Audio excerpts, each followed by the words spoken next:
Good afternoon, everyone. My name is Peter White. I'm president of the Southern Center for International Studies, and on behalf of our officers and trustees, I'd like you all to be welcome here this afternoon to this discussion on the future of Europe. We have with us two very distinguished European diplomats.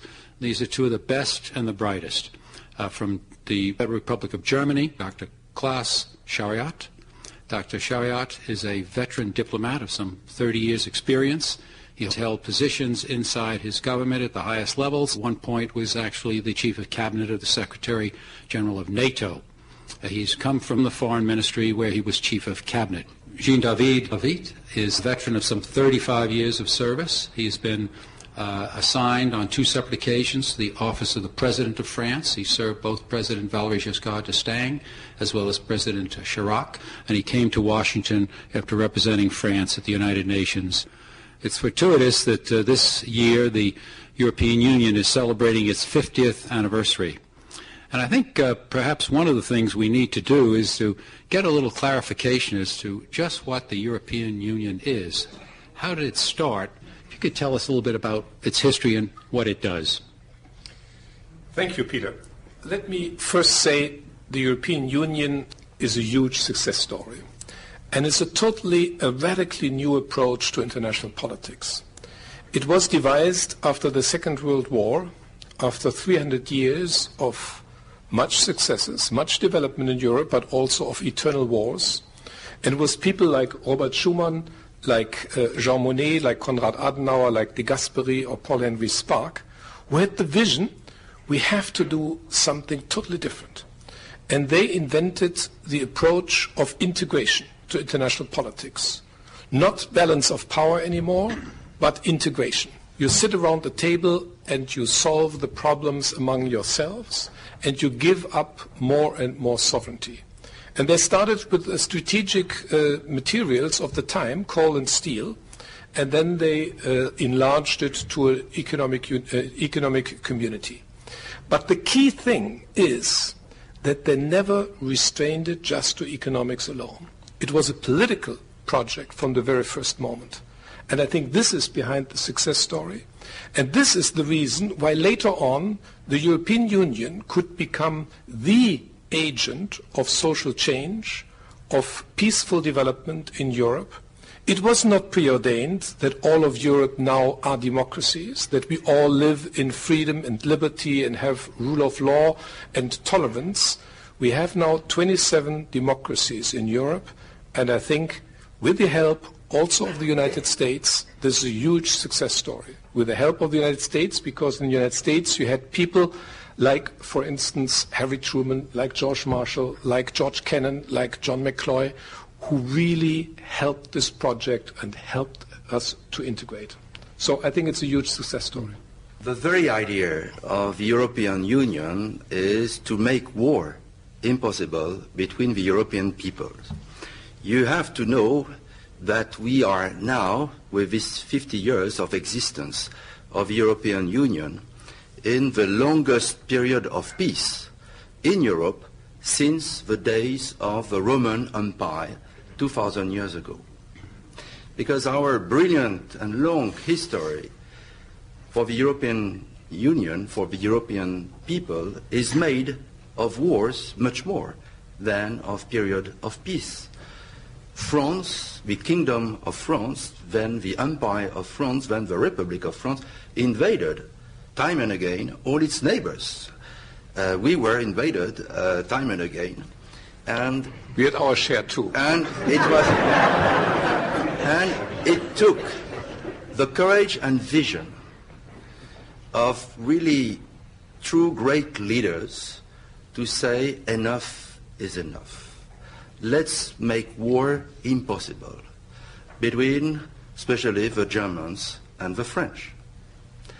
When I was a kid, the Germans were considered the arch enemies of the French. My grandparents died in Auschwitz, and now my best friends are German. And it took the efforts of one generation to change all this. If you ask the French now, what are your best friends? 80% will say the Germans. And if you ask the Germans, who are your best friends, 80% will say the French. And in my view, that is the major achievement, success of the European Union, to make war impossible between the members of the European Union. Well, that's a great history, a wonderful story, but let's look at the next 50 years. We've just had a significant political change in Paris. We've had a change in Berlin. We have two new leaders of the most powerful countries in Europe, people who represent a different generation. They come to the job unencumbered with the experience of World War II or the baggage of the Cold War. They've lived lives of prosperity and peace. How are they going to handle the perils and opportunities of the future? I think you really have to innovate and you have to educate your people to really be prepared for the next century. And of course, building on what we all together have built in the European Union, we also had to now make our societies fit for the future. And therefore, we had to reform, for instance, our health insurance system, our social security systems. Now we, for instance, cut corporate tax and we changed the tax systems.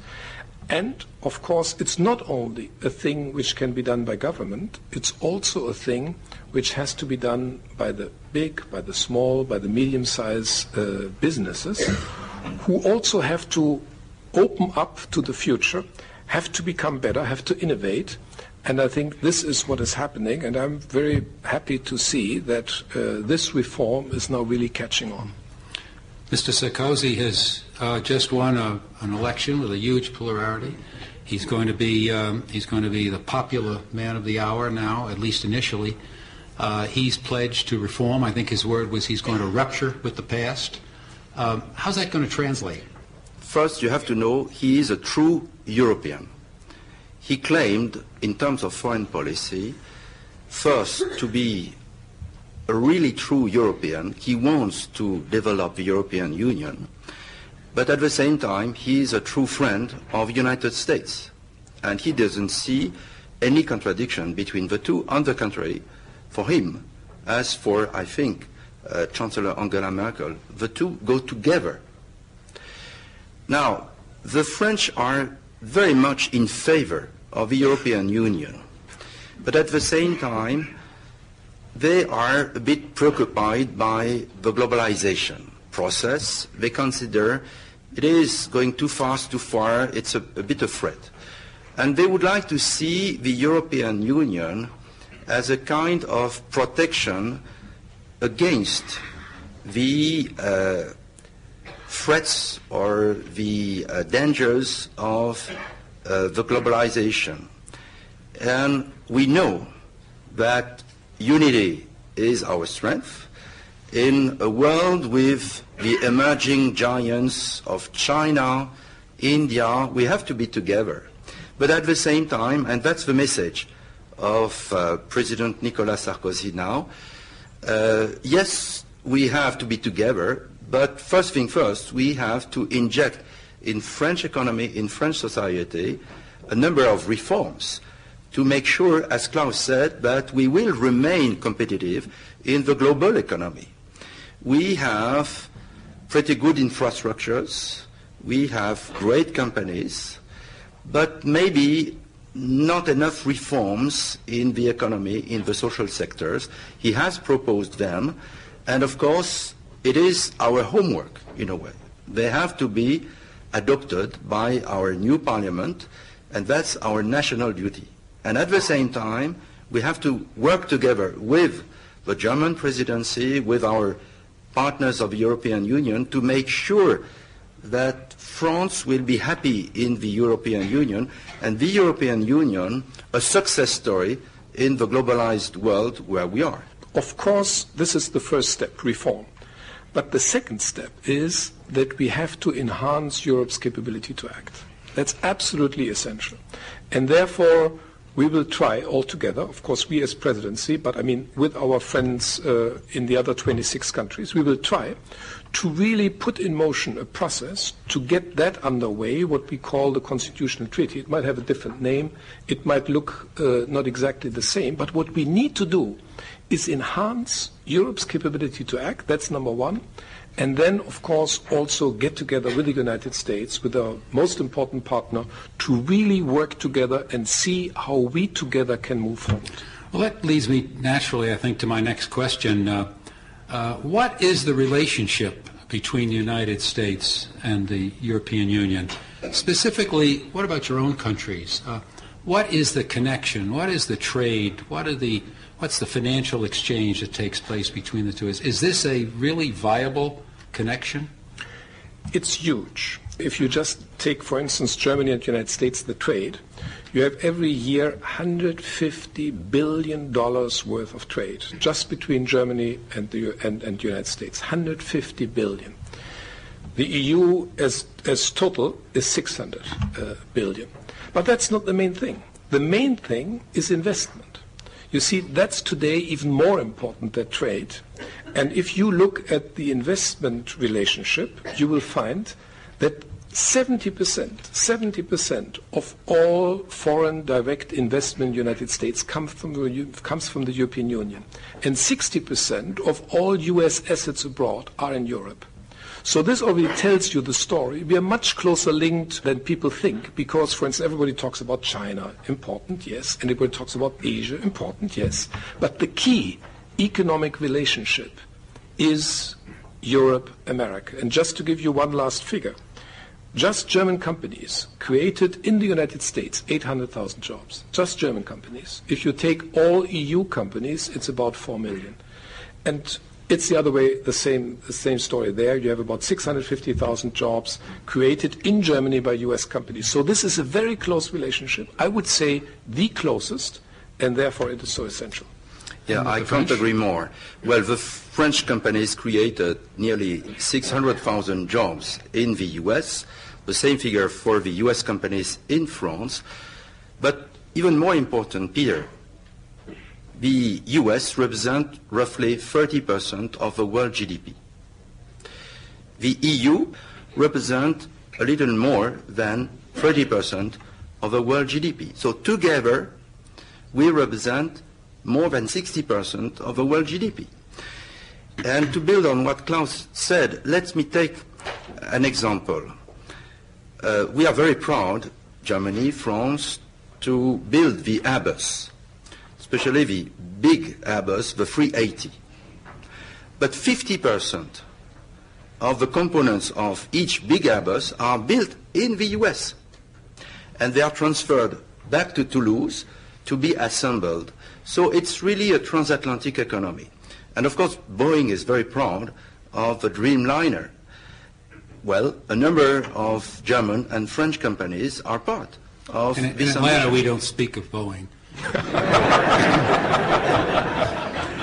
We can edit that out of the. You know, I wanted to be fair and mention both Airbus and Boeing.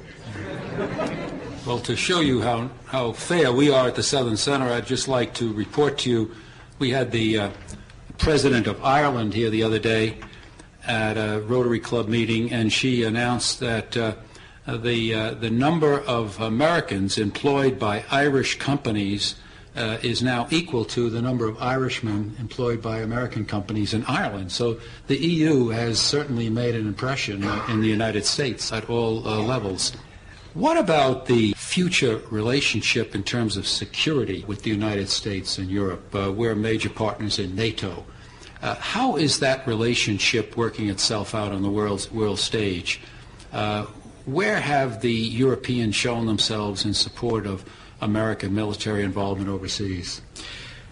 First thing first, NATO is and will remain the cornerstone of our transatlantic security for the decades to come.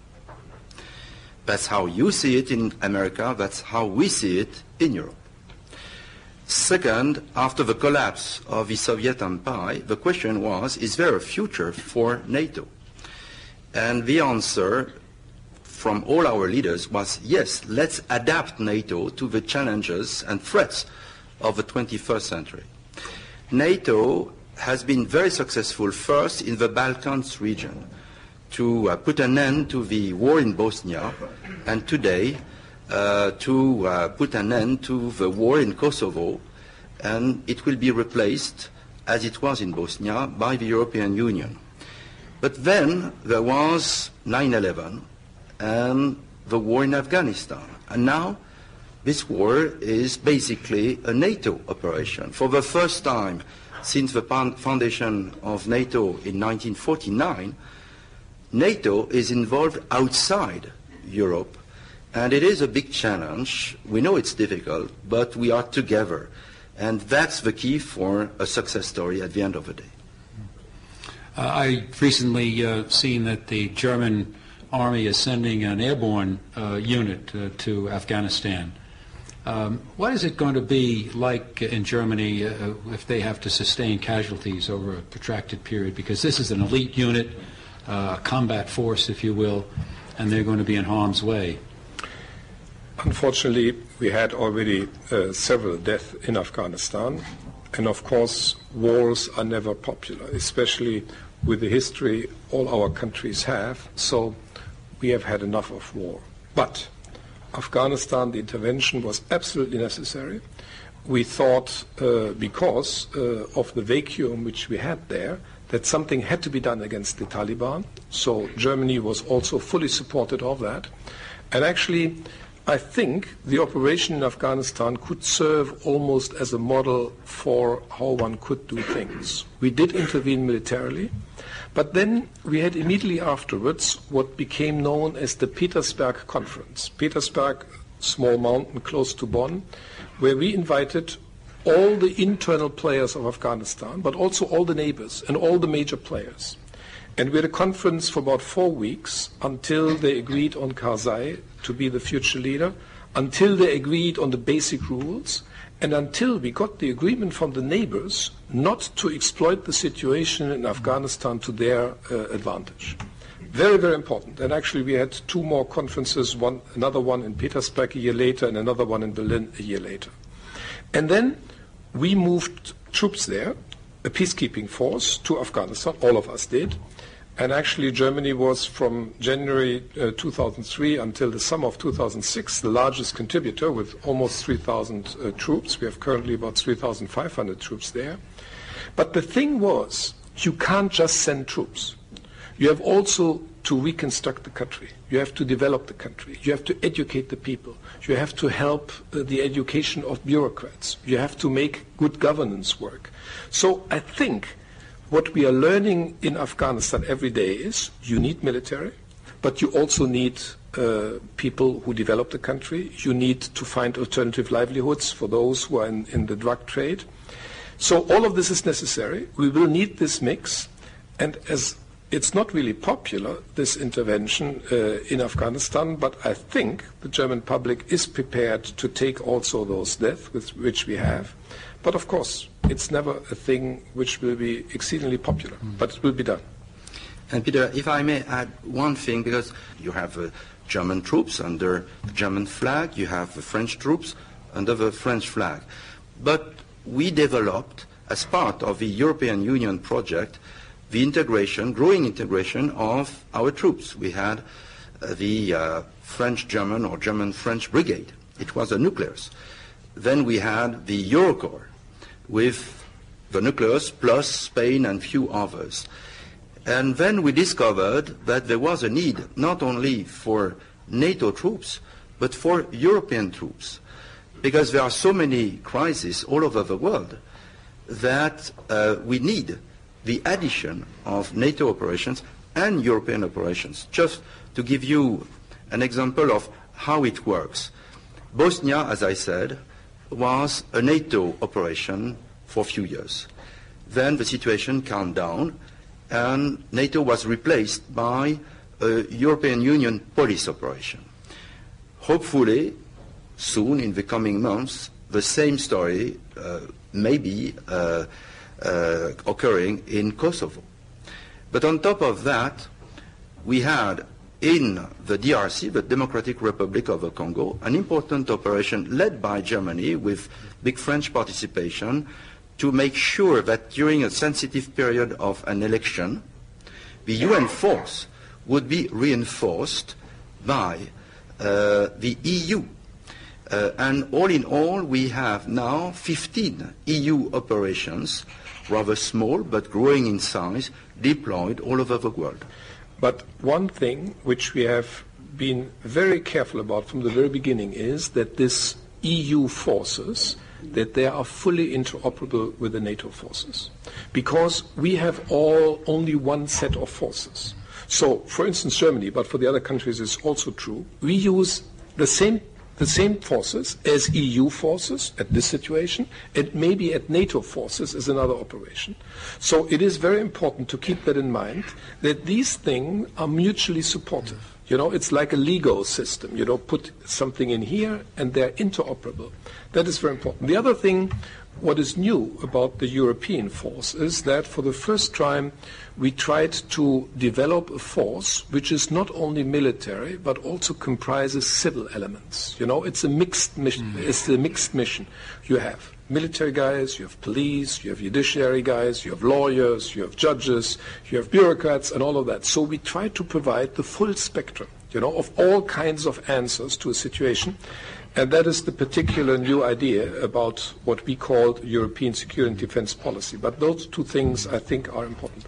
You know, there's a little black cloud on the horizon of the United States, and I think it lingers over Europe, and it's called the dependence on both of these societies for outside sources for energy. Europe is dependent to a large extent on the availability of Russian gas. Germany, I think, 60%. 40%. I think in the 2020, the European Union will be three-quarters dependent on Russian gas, so very high number. French, I think, have a lesser dependence, but a thriving nuclear program to supplement that. With the Russians using energy as a foreign policy tool, can they be trusted in the future to have this responsibility of supplying all of this European energy? You see, I think it is a good example of where one really needs to cooperate closely, but also in full transparency. And I think here we need full information on both sides, including also the Russian side. But you see, we have had this relationship in the energy sector for quite a while, because the sources of energy which we previously had, like in the Netherlands, like in Norway, like in Britain, they actually getting less and less important because they're running out. And so we have to look for other sources of energy in the Middle East, in Russia. And basically, we have learned in the previous decades that mutual dependency is not by definition something bad, but maybe good. And therefore, we actually believe it could be a good thing if we would have European investment upstream in Russia and Russian investment downstream in Europe. So we have no problem, for instance, allowing the Russians to invest in our gas distribution system, of course expecting that they allow us to invest in their exploration activities. That's one thing. I think, in addition, we need an EU energy policy, and that's what we're working on. You know, I think, as you see, in the western part of Europe, we have all connected our networks already for many, many years. Between France and Germany, when there's an overload in Germany, we just get energy from France. If there's an overload in France, you get energy from us. So we are totally linked. And I think we should do exactly the same, for instance, with countries like Poland, you know, because it's a win-win situation. For everyone it is good if we link those nets and have one European energy effort. Well, the problem is, as I see it in North America, that the behavior of the Russians toward investment in their resources, mineral resources, by non-Russian firms is not welcome. So what do we do about changing the attitude of Mr. Putin and his soon replacement in Moscow? Well, we have a good dialogue with the leaders of Russia, with President Putin, on all these issues. And of course, you have to understand that Russia is slowly evolving. It is a long story, but we have to understand what they went through. You had the long period of the Tsarist era, then you had the long period of the communist regime, then you have a collapse of all the structures of the communist regime, but also the state of Russia. Then you had the transition of Yeltsin, who injected democracy, liberty, but the state was nearly destroyed. And what President Putin is doing is to rebuild the state structures. And through dialogue, we want to convince him that this kind of partnership that Klaus just described, and which is at the basis of the success story of the European Union, is the future for the relations between Russia and the European Union. Basically, we have discovered, after so many wars, that a good neighbor is a happy, prosperous neighbor. And we want Russia to be a happy, prosperous Russia, living in peace, democracy, market economy, and in a very fruitful dialogue and cooperation with us. That's our dialogue. We need their energy. They need our investments, our money. And of course, you have to understand that it takes time to adapt to this vision. We created the European Union 50 years ago, but we didn't become friends and allies and partners overnight. It took years, and we are in this process with Russia. Now, you mentioned, Peter, that yes, we rely heavily on nuclear energy. 80% of our electricity in France is from nuclear plants. And on top of that, we have developed, as the Germans have, a very dense network of high-speed trains, but also in our cities, subway system, using electricity.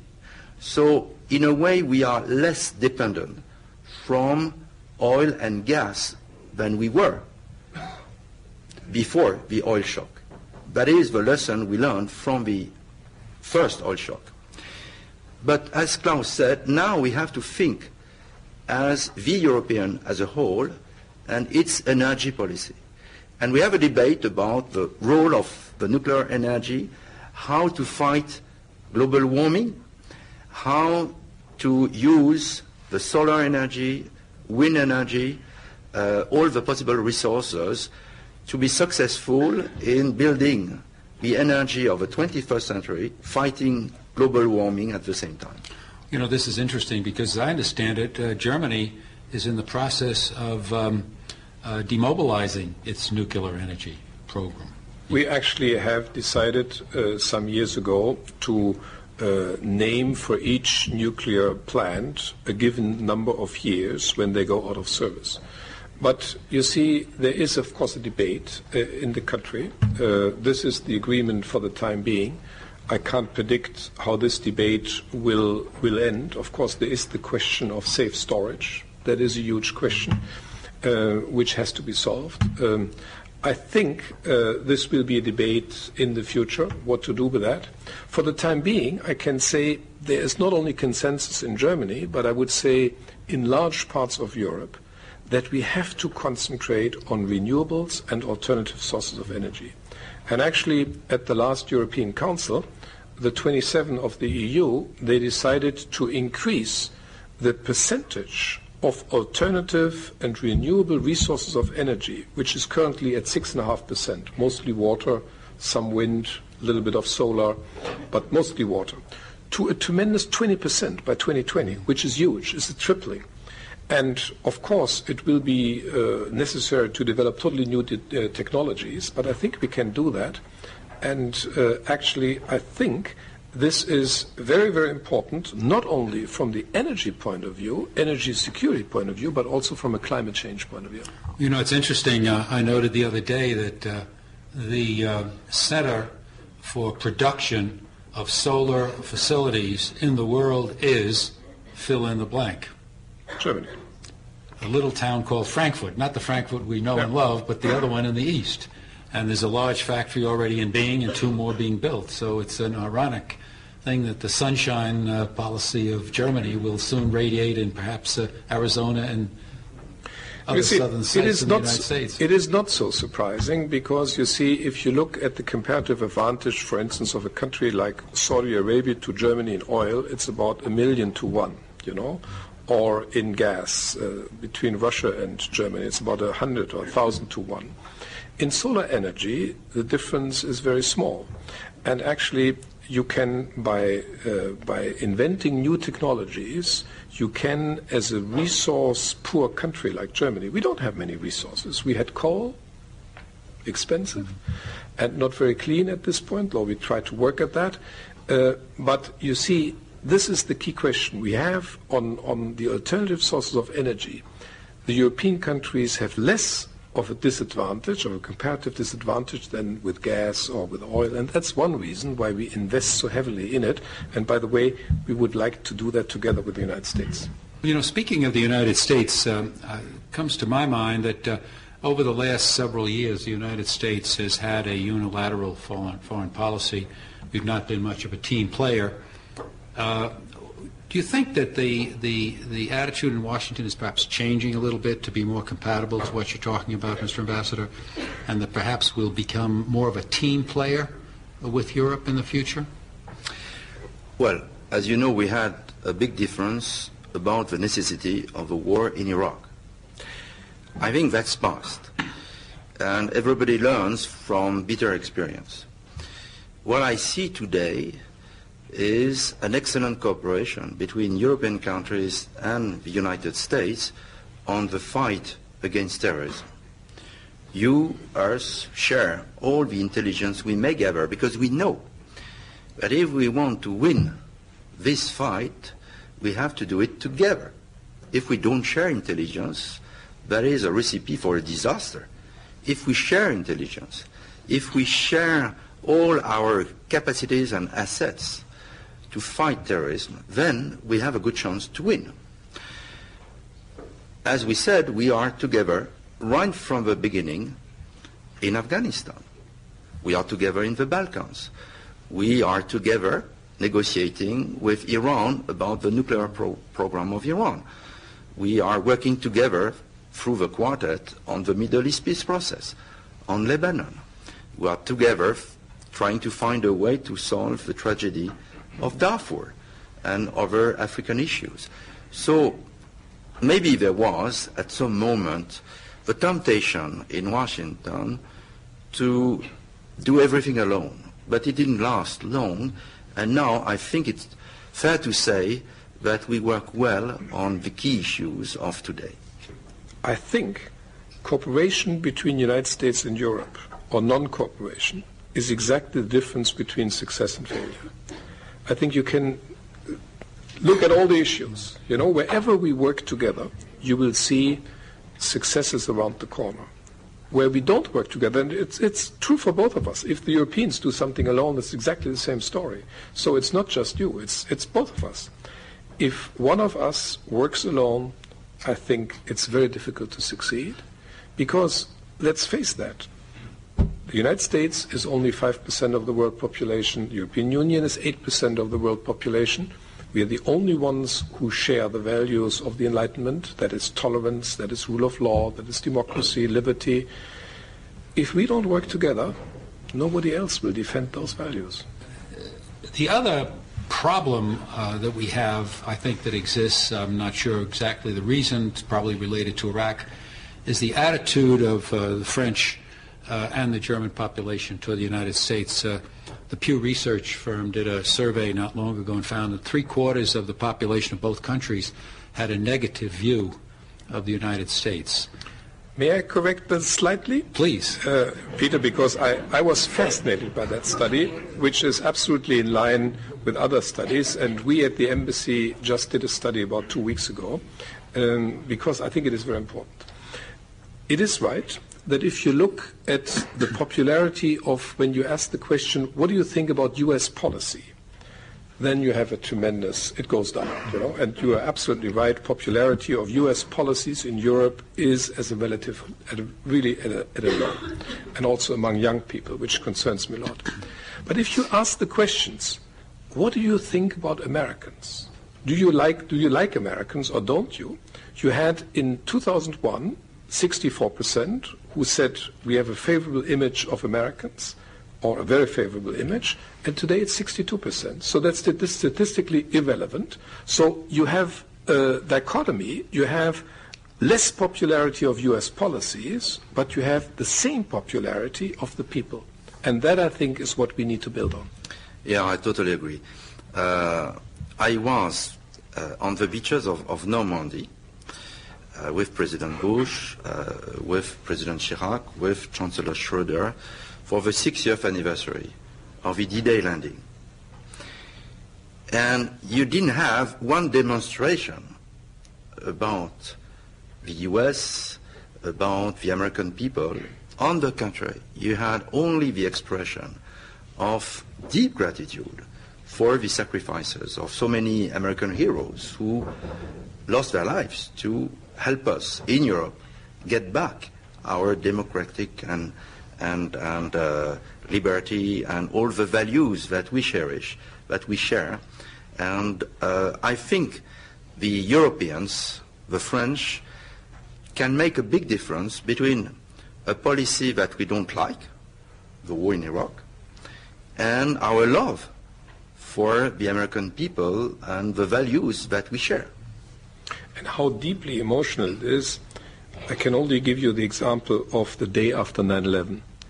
There were spontaneously more than 200,000 people who assembled at the Brandenburg Gate in Berlin and assembled there in solidarity with the American people.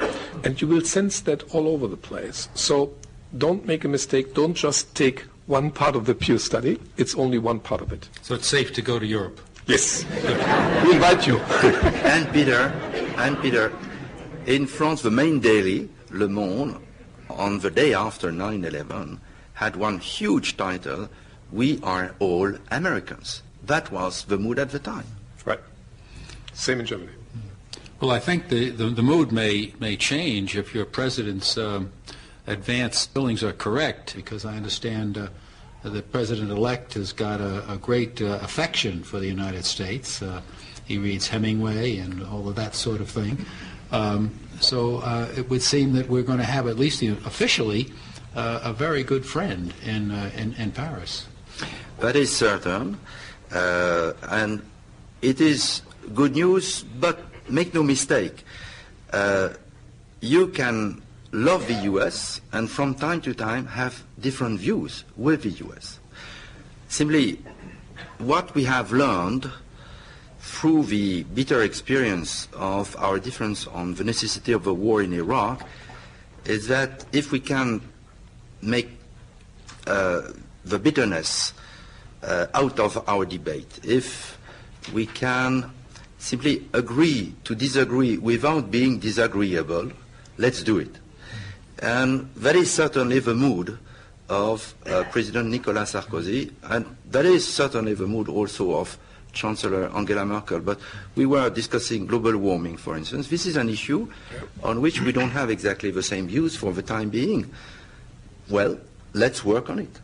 Let's have a debate. What are the good solutions? Where are the problems?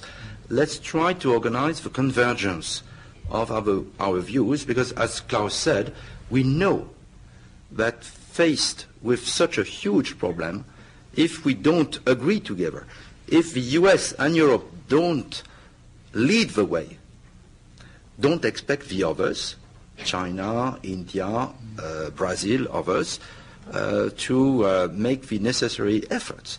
So when we don't have the same view, let's organize a discussion to make sure that at the end of the day, we'll find a positive way forward together.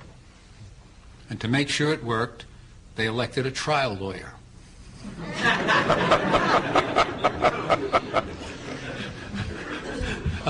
One of the problems with the European Union is, of course, the differential that exists between the big economies of Germany, the third largest economy in the world, the largest in Europe, the French economy, the sixth largest in the world, and some of the other members. How do you handle the integration of the Bulgarias or the Romanias into the EU so that they can begin to feel satisfied and yet not sap the energy away from the major partners? You see, this is part of the success story of the European Union. We have a system which makes this change, or which allows for this change. And it consists of basically two aspects. First, we discuss with the new incoming countries what changes they have to make in their economies, in their societies, in their legal bodies, in all. I mean, they have to adapt to what we call the acquis in the European Union. But at the same time, the richer countries of Europe give money to the, let's say, not so richer countries in Europe. And for instance, every Irish citizen has, in the years since Ireland became a member of the European Union, every citizen in Ireland has gotten about $20,000 from the rest of the EU, every citizen, just to allow this development. So, which is probably not fully understood in many other parts of the world, there's a huge transfer of money from those who are better off to those who are less well off. And for instance, Ireland, when it joined, was the poorest country in the European Union. Now it's the second richest, you know. And so you see, the changes can be made. The same is true for instance, Spain. They have made it tremendous, a huge success story. And I think that the idea is to help with money, but also to make demands. They have to reform, they have to make changes, and I think so far this dual policy has worked. You know, Mr. Ambassador... Peter, just let me... Oh, no, I have to say this, because I've just received some wonderful news. I'm an Irish citizen. Is my check in the mail? It was for the last 25 years. Disappointment again. Peter, no, don't be disappointed. This is good news, good news. No, only. Don't be disappointed, because on average now, the Irish citizens are richer than the French citizens. And also as the Germans. And the Germans. Now, let me say... That's because they got a check. Well, not only, because they work hard, they adopted a number of reforms. And let me say, in complementing what Klaus just said, that for me, the European Union is a land of three miracles. Three miracles, the first one being the reconciliation between the Germans and the French. It is a real miracle. For my generation, it is unbelievable.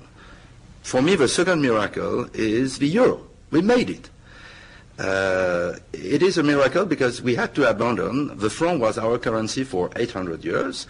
The Germans were rightly so proud of the Dutch mark. And we decided to jump above the cliff, abandoning our cherished currencies and adopting the unknown euro. The only problem now is that it's such a success story that it's too strong. But that's another problem.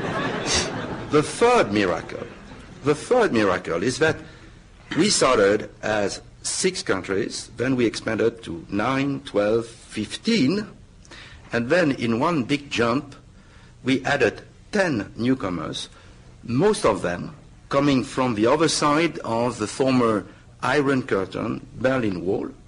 3 of them were even more part of the Soviet Union. All this for the first time in history without a war. It's the first time in the history, the long history of Europe, that we are united without wars through the peaceful process of the will of the people, democratically expressed. And what do you see? Countries which lived under the communist rule for decades have been very successful in transforming their economy, their society, in only 15 years. And now they are catching up, and not only because of these checks, but also because of the laws they have adopted, our laws, because of the will of the people, because of the talents of their leaders. So for me, when I'm seated in Washington around the table at the German Chancellery, my boss is Klaus for the six first month of this year. Then it will be Portugal, then it is Slovenia, then it is France. So I'm seated among the ambassadors of Poland, Estonia, Lithuania, and so on. And I look around the table. It is a true miracle. They are part of the family, and it happened so easily when you think about it. If I may add to that, you see, and they're all democracies. I mean, when did you have that? Look at the story of Europe between the First and the Second World War. What happened then? And I think only if you compare what happened then with what happened today, I think you see the full beauty of it. It's really a huge success story. Well, you know, given all of this success, I really think the European Union needs another challenge. Perhaps an opportunity for another miracle is on the horizon. It hasn't been recognized. Turkey. How about the Turkish opportunity to enter the European Union? Now, here's a country that's reformed the laws, acts as a democracy. They've had some problems just recently. What are their chances of becoming the next miracle? I think...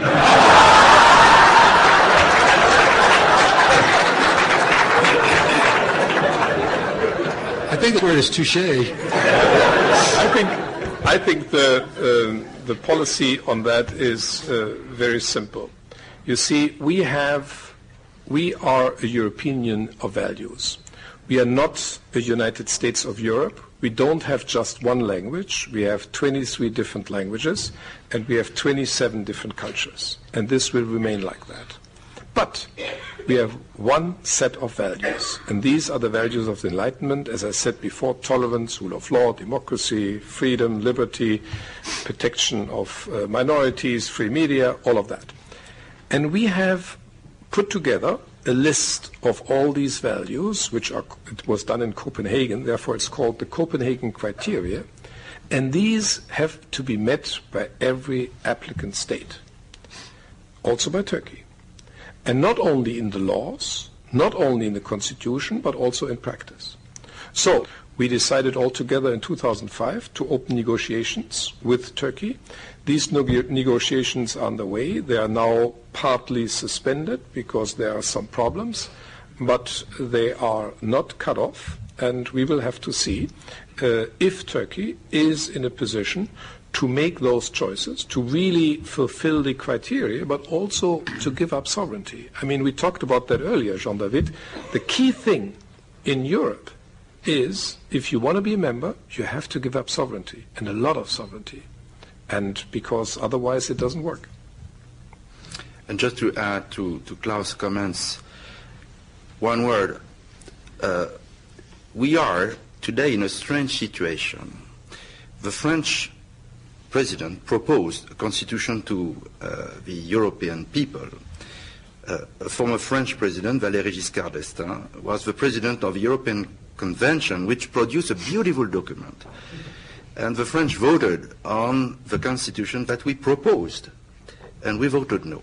I think it has nothing to do with the text itself, but much to do about the difficulties for the French to get a clear picture about what will be the European Union in the coming decades. Where are the borders of the European Union? Turkey, Ukraine, what about Russia? If Turkey is in, do we have as our neighbors Iran, Iraq, Syria? This justifies a good debate. So you have different views inside the European Union now. This debate will continue in the coming months and years, because as Klaus said, this kind of negotiation is a long negotiation. The demographics of Europe indicate that the European population is growing old. I think the only country in Europe, according to last surveys, that was really increasing in population, mentioned again the Irish. This opens the door to immigration. In France, you've had some problems of recent times. Approximately 10% of the population is now Islamic. Well, first, we are very proud of our demography, and congratulations to French families, because our birth rate is roughly the same as the US now, but is 2. 805,000 live births last year. Yeah, we are very proud of it, and the explanation doesn't come from immigration and the families from the immigration. It is, I think, the result of a long-term policy of incentives, financial incentives. If you have one child, you get some money. 2, even better. 3, bingo. And beyond, excellent. But even more important, we adopted a number of reforms to help French women to have at the same time their children and a job. That is, we have a number of nurseries where they can have their babies if they want to go back to work soon, and so on. So we have adapted our society. Now you say we have a problem with the immigration from the Muslim countries. We are a country of immigration. It has always been so. My father was born in Russia, my mother in Mozambique. That's how you become a French ambassador in Washington. Sounds like the way you get to be the Southern Senate's president in Atlanta. Well, but for 2,000 years, the immigration was coming from Europe. Now we had a wave for the first time in our long history coming from the other side of the Mediterranean Sea, Algeria, Morocco, and Tunisia. We invited workers to come in the 60s because we needed their hard work. Their families joined, and now we have 5 million French citizens of Maghreb descent. And I choose my words carefully. I didn't say Muslims. First, because it's forbidden by law in France to ask what is your religion. Second, because we are a very secular country. In America, 40% of the population goes to a place of worship each week. In France, I think in America, not in the South. Well, even better in the South, maybe. But in Europe, at least in France, it's less than 10%. And the same percentage for the so-called Muslims. And yes, we have a problem of integration of this minority, but not because they ask to be recognized as an ethnic minority or a religious minority. They want to be more integrated in the social fabric of France. That's what we have to do, and it will be a big challenge for the next president of France. He knows what's the way forward. Better housing in these poor neighborhoods, good schools, jobs, because this is the way you integrate a society.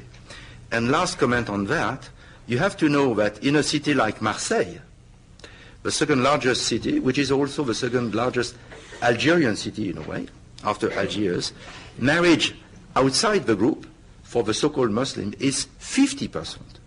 That's the best way to integrate.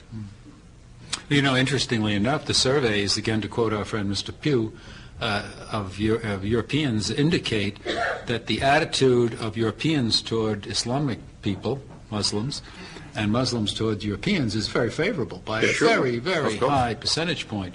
Of course. So the relations are very, very sound. I would say actually that the relationship is pretty good as far as Germany is concerned.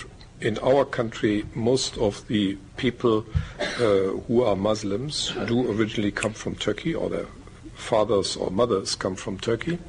We have one problem where we have to be better, because in Germany, like in many other societies, if you want to have a job, you need a good education. And if you want to have a good education, you need to succeed in school. But if you want to succeed in school, you have to speak German. And I think we have to double and triple our efforts to make everybody learn German earlier. You see, that's where we now put a lot of energy into, because in the beginning, when these people, actually what we called guest workers came, nobody asked them to learn German, because they thought, and we thought, they would stay only for a limited period, and they did not really ask the children to learn German. And there, I think, we have to improve our policies. But basically, I must say, I'm very confident, because we have a fascinating, we are also an immigrant society by today, and we have a fascinating mixture of these cultures. And actually, if you look at modern German movies, quite a few are coming from people of Turkish origin, many of them, of course, German citizens today. But you see, there's a new culture developing, and I think it's enriching our country. So do you see the secularization of Islam then in Europe? Is that possibly what's happening to a certain extent? It's a fact that religion is less and less a factor in the lives of 60 million French. And this is true also for the so-called Muslims. 90% of them don't go to a mosque. You may regret it, you may applaud it, but that's a fact. We are more and more a secular country. Is it true that Mr. Sarkozy in his campaign said something about spending federal money to build mosques? Or did I misread that? Well, it's not so simple. We have a debate, should we build more mosques or not? Nicolas Sarkozy succeeded in encouraging all the so-called Muslims to unite and have an overarching organization representing them in their dialogue with the state. We have now an orderly dialogue to solve all the problems of those who want to live a religious life. It's a small minority, but we have to help them. So that's the kind of dialogue that Minister Sarkozy at the time started, and it's a very positive dialogue. Tell me, we have a major problem in the United States relating to drug abuse. What's the situation in Europe in general and in your own countries in particular? We have also the problem. I think it is practically in all Western societies a problem. I would say it's not yet a huge problem. It's not an insurmountable problem, but it would be stupid to say we don't have it. I would not say this is now something one couldn't handle, but I think it is something which we work on, and I would say it's not insurmountable, the problem. The same, exactly the same. It's on the agenda, and you're just working at it. It is also, in a way, part of our war in Afghanistan, because most of the drugs in Europe come from the poppy cultivation in the fields of Afghanistan, and it is part of our strategy, comprehensive strategy in Afghanistan. Has anyone in Europe ever suggested that perhaps the quickest way to control the opium production in Afghanistan, source of the world's largest crop, would be to just simply buy the crop on an annual basis? Oh, actually, that's actually being considered. Actually, there was General Reinhardt, a German general. He actually suggested that first. And actually, I thought it was my idea. Disappointment again. No check, no ideas, no luck tonight. You see, he actually suggested it first, and we are actually working on that, and actually we are doing it to a certain extent. You see, the idea is you can't just destroy the crops in Afghanistan without giving the people an alternative livelihood. Then you make them immediately go to the Taliban or to the warlords or whatsoever. So a counterproductive result. So you can only do it if you either create an alternative livelihood, That's what we try to do together with the Aga Khan Foundation, who have very good ideas on that and who have already succeeded in other countries in finding crops which could also be used in Afghanistan, and we're doing that. To a certain extent, that is working. Of course, we have to increase that. But the second thing, what we do is just buy the stuff and use it partly for medical production. You have also medical uses of that, but of course it's much too much for that, and just simply destroy it.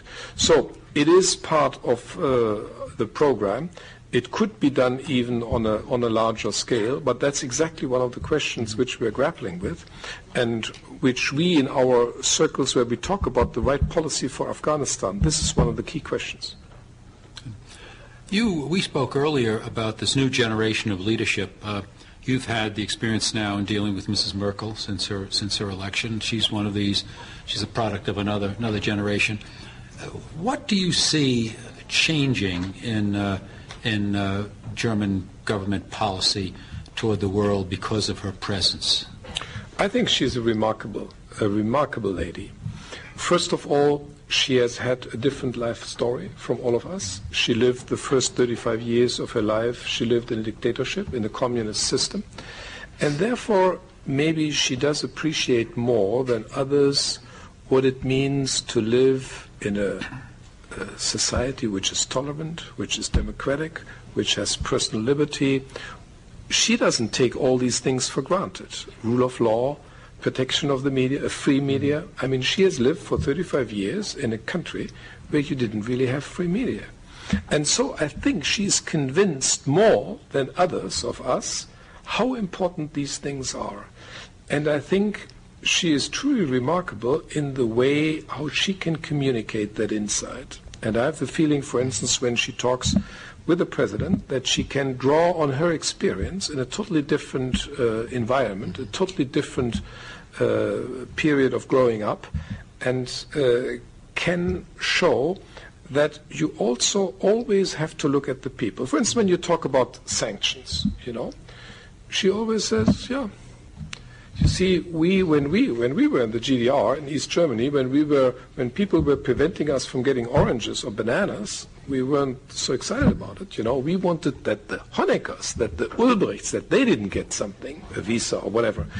So she, I think, asks different questions than other people, and I think Germany is really lucky to have this very fresh look at problems, at things, and therefore she might be able to move more than more conventional leaders. In a minute, I'm going to have an assignment for you to bring back to Mr. Sarkozy, but I'd like to just follow up on, so be patient, on Mrs. Merkel. Here's a lady that was born in the East, speaks fluent Russian. Mr. Putin, a secret policeman with large experience in Germany. Has anyone thought of possibly deputizing Mrs. Merkel to go to the Kremlin and perhaps begin the negotiations we've talked about? I mean, there you've got a rare resource. I must slightly correct you. She was born in Hamburg, but she moved with her family very young to the East. So basically, you're right. From day one, she was living in the East. She doesn't even remember her Hamburg days. And she speaks fluent Russian. And so this is very annoying for the German delegation. When she talks Russian to Putin and he answers in German, it's annoying for the Russian delegation. And it's quite an experience, and they can communicate with each other, and the rest of the people don't have the faintest idea what they're talking about. But you see, the great thing is she has been traveling in the old Soviet Union extensively. She knows the country, she knows the language, and therefore I think she also, has a good feeling for how to raise issues with President Putin. And she, of course, very much believes that we have to build a strategic partnership with Russia. You see, it's absolutely key. You see, even if you don't like maybe how some media are treated, if you don't like how some NGOs are treated, and we raise that every time, how human rights are dealt with in Russia, we have to face the fact that for the solution of many, many international problems, we just need Russia. You can't solve Kosovo without Russia. You can't solve Iran without Russia. You can't stop the proliferation of weapons of mass destruction against Russia. You can't really be successful in Afghanistan against Russia. So, Mideast, I think we really need Russia to be successful. And therefore, as complicated as it sometimes is, we have a very strong interest in a strategic relationship. And I think that's exactly what she, and basically what also the foreign minister does. That's why they travel to Russia. That's why they talk, and that's why they try to solve problems by first understanding why Russia reacts as she reacts, and then take it seriously, not just inform the Russians, consult them, talk with them on an even par, and then try to solve things together. Well, in the South, we call that being sweet. So while Mrs. Merkel is being sweet in Moscow, what about Mr. Sarkozy? Now, here's a man, young fellow, physical fitness, so he believes in athletics, dynamic, outspoken, has a great romance with the United States, or so we're led to believe.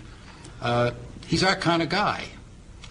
Now, what about, you've been the ultimate insider in the Elysee Palace. There was a time when one of your mentors, Mr. Chirac, was the mentor of Mr. Sarkozy. He fell out of favor later. But is he the kind of personality that could probably go during the last 20 months of the current administration and take this message of conversation and goodwill and taking advantage of the other fellow's good nature? I think that Chancellor Angela Merkel is taking the message herself and in a magnificent way. She was. I suspect a dodge here. No. She was in Washington for the EU-US summit at the end of April, and my understanding, Klaus, is that during the lunchtime there was a long conversation about Russia. And certainly President Nicolas Sarkozy will be part of this ongoing dialogue. What about Russia? How can we have in Russia a positive partner for solving all these issues on top of the energy problems that were mentioned earlier in our conversation? And all these leaders will be the guests of Chancellor Angela Merkel on the 7th and 8th of June at Heiligendamm in the former East Germany, because it will be the G8 summit and President Putin will be there. So it will be the first occasion probably for our new president to meet leaders that he met in the past. He has already a good, very warm relationship with Chancellor Angela Merkel.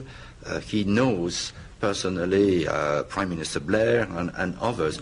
But all this will be put in place in the form of the G8 summit. And no doubt that President Sarkozy will be a positive force to move forward the different key issues on the agenda towards a positive outcome. Of course, he's totally determined to defend and promote our shared values: democracy, liberty, freedom, market economy. But at the same time, he's not an ideologue. He wants solutions. He wants progress. He wants results. He's action-oriented towards results. That's his approach. And I've no doubt that he will maintain and develop a very positive relationship with his partners in the European Union, with his counterpart in Washington, and hopefully also with President Putin of Russia, President Hu Jintao of China. We have to find a way forward on so many key issues to make sure that the next generation will live happy lives of progress, of democracy, freedom, but also solutions for the ominous problems of the 21st century. I mentioned global warming. You have epidemics, you have poverty, you have all these problems who are looming above us, and for that we need convergent views among these key actors, these key leaders. And his mood will be, okay, let's find a way forward together.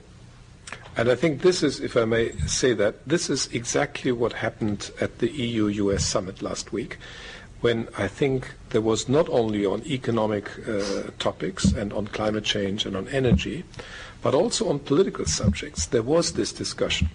And I think I sense the will on both sides to really work together, because we know we can only solve things together. So I think there is this effort, and I think this will be continued in Heiligendamm in early June, when we have the G8 leaders in Germany.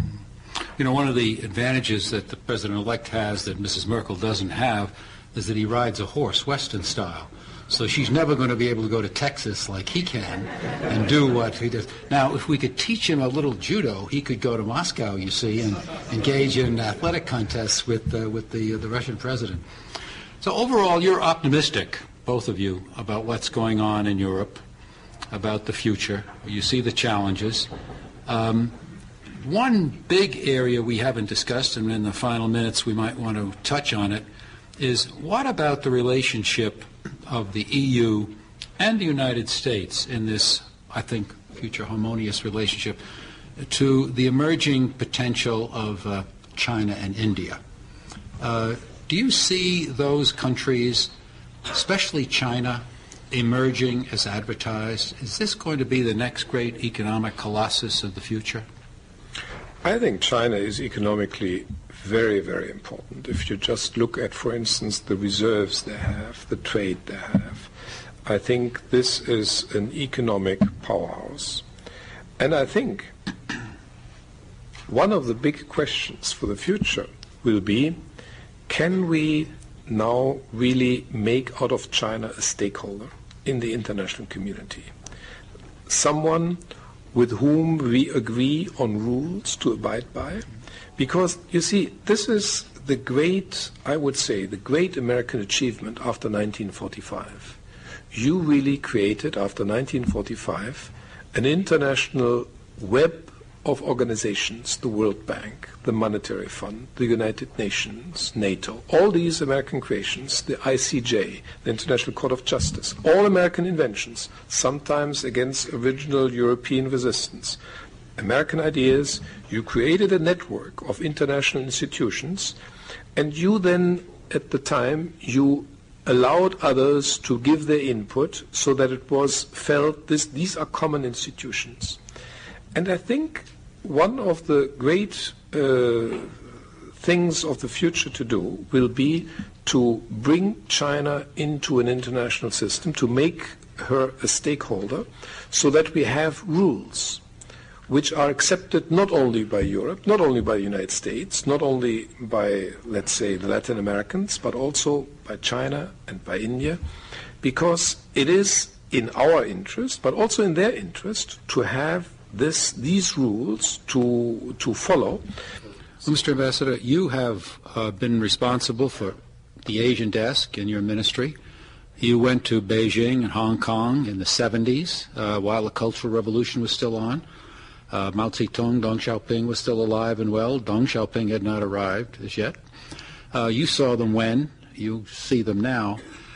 How do you feel about the possibility of this happening? It seems to me the Achilles heel, as some have said, of the Chinese is all the things you're saying is true about the economy, is the political system. Here you've got the Communist Party really in charge, and of course as long as the market economy works for them, they will support it. But how do you get the Communist Party to be more open to the will of the Chinese people in order to maintain this economic growth and maintain stability?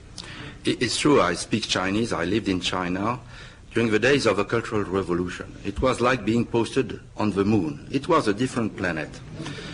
It was really the communist moment of China. They are now in the most extraordinary transformation probably in the history of humanity. Not because of the rapid pace of this transformation, because if you look at Japan, South Korea, Taiwan, other places, you had the same pace. But there are 1,300,000,000 in the process of this very rapid transformation. But they are on the eve of the most dramatic demographic shock in the history of humanity. Because now everybody is working, very few retirees, very few children, because of the one-child policy. In 20 years, you will have hundreds of millions of retirees in China. You say it is still the communist regime, less and less. Before, they had social welfare. They had a pension system and a health system organized by the Communist Party. No more.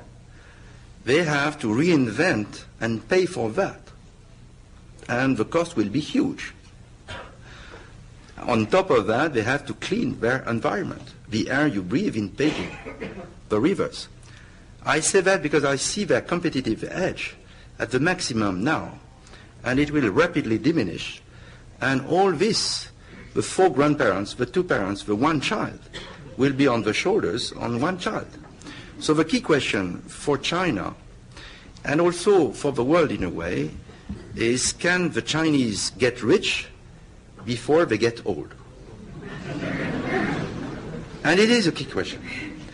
And we, in Europe, you in the US, have to help the Chinese solve these problems, and at the same time, as Klaus said, emerge from this transition period as stakeholders in the world system.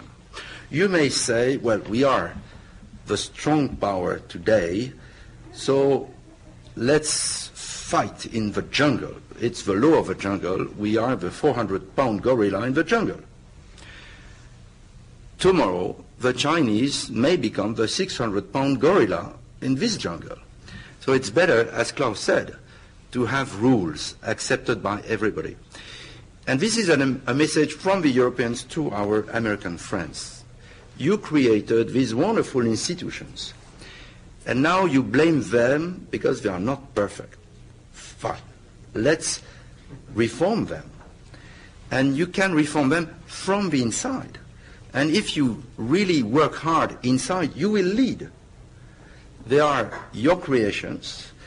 You don't like or recognize these children. Well, they need you. They need us because we share the same values. We have to reform these institutions. We have to make sure that they help solve the global problems of today.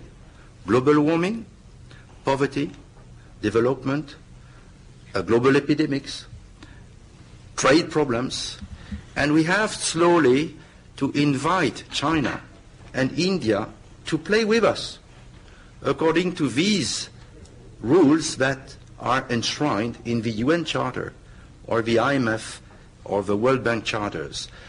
And that's where we would like to see the United States of America taking the lead with us, because we share the same values of the Enlightenment, liberty, freedom, democracy, and these institutions are absolutely key.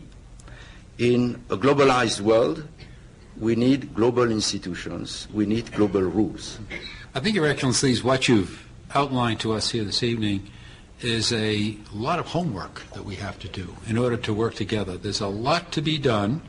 The stakes are enormous. We've overcome greater problems in the past individually, and I think now we're being tasked to do it collectively.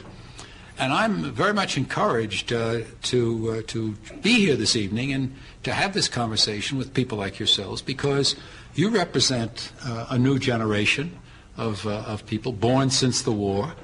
And I think that together there's more hope than despair out there. We've got opportunities, challenges, but I think we in the West, because we've got our core the institutions you've talked about, Mr. Ambassador, to support us. Institutions that have made the European Union prosper for 50 years are basically going to be the same assets we're going to have to employ to make sure that we have world peace and stability in the future.